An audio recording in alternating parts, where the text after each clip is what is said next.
जानिए श्री गणेश जी की वो गुप्त और रोचक बातें जो बहुत कम लोग जानते हैं। शिव महापुराण के अनुसार माता पार्वती को श्री गणेश का निर्माण करने का विचार उनकी सखियां जया और विजया ने दी थी।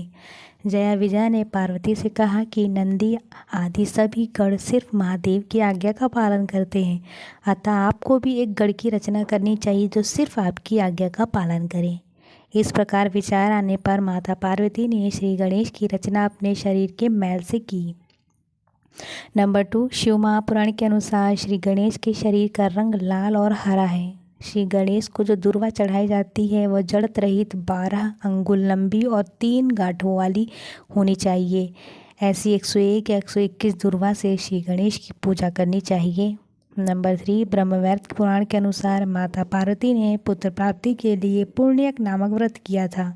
इसी व्रत के फलस्वरूप भगवान श्री कृष्ण पुत्र के रूप में माता पार्वती को प्राप्त हुए। नंबर 4, ब्रह्मवैवर्त पुराण के अनुसार जब सभी देवता श्री गणेश को आशीर्वाद दे रहे थे तब शनिदेव सिर नीचे किए हुए खड़े थे। पार्वती द्वारा पूछने पर शनिदेव ने कहा कि मेरे द्वारा देखने पर आपके पुत्र का अहित हो सकता है, लेकिन जब माता पार्वती के कहने पर शनिदेव ने बालक को देखा तो उसका सिर धड़ से अलग हो गया।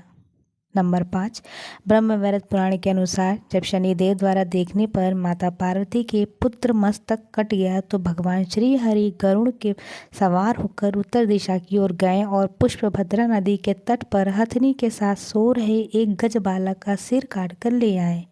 उस गज बालक का सिर श्री हरि ने माता पार्वती के मस्तक विहीन पुत्र के धड़ पर रख कर उसे पुनः जीवित कर दिया।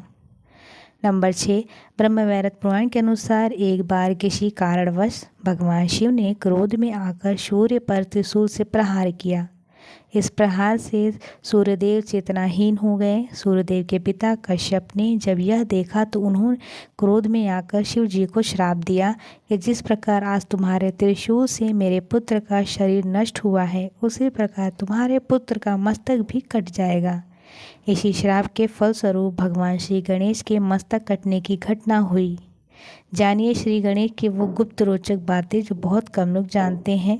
नंबर 7 है, ब्रह्मवैवर्त पुराण के अनुसार एक बार तुलसी देवी गंगा तट से गुजर रही थी। उस समय वहाँ श्री गणेश भी तप कर रहे थे। श्री गणेश को देखकर तुलसी का मन उनकी ओर आकर्षित हो गया। तब तुलसी ने श्री गणेश से कहा कि आप मेरे स्वामी हो जाइए, लेकिन श्री गणेश ने विवाह करने से इनकार कर दिया। क्रोधवश तुलसी ने श्री गणेश को विवाह करने का श्राप दे दिया और श्री गणेश ने तुलसी को वृक्ष बनने का।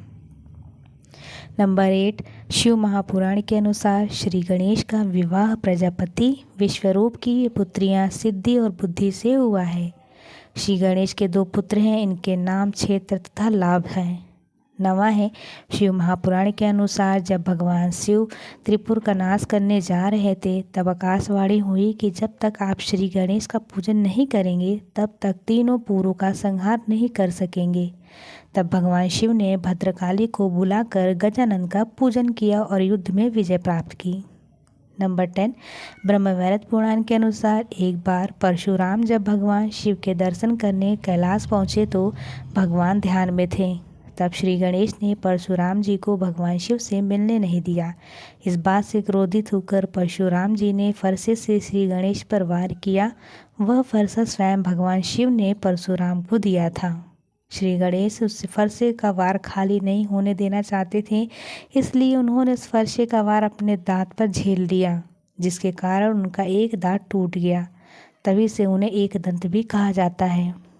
नंबर 11, महाभारत का लेखन श्री गणेश ने किया है। ये बात तो सभी जानते हैं, लेकिन महाभारत लिखने से पहले उन्होंने महर्षि वेदव्यास के सामने एक शर्त रखी कि इसके बारे में कम ही लोग जानते हैं। शर्त इस प्रकार है कि श्री गणेश ने महर्षि वेदव्यास से कहा है कि यदि लिखते समय मेरी लेखनी क्षण भर के लिए भी ना रुके तो मैं इस ग्रंथ का लेखक बन सकता हूँ।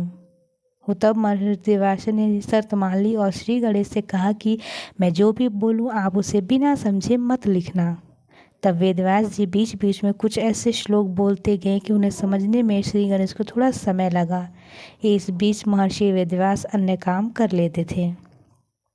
नंबर 12, गणेश पुराण के अनुसार छंद शास्त्र में 8 गण होते हैं, मगड़, नगड़, भगड़, यगड़, जगड़, रमड़, सगड़ और तगड़।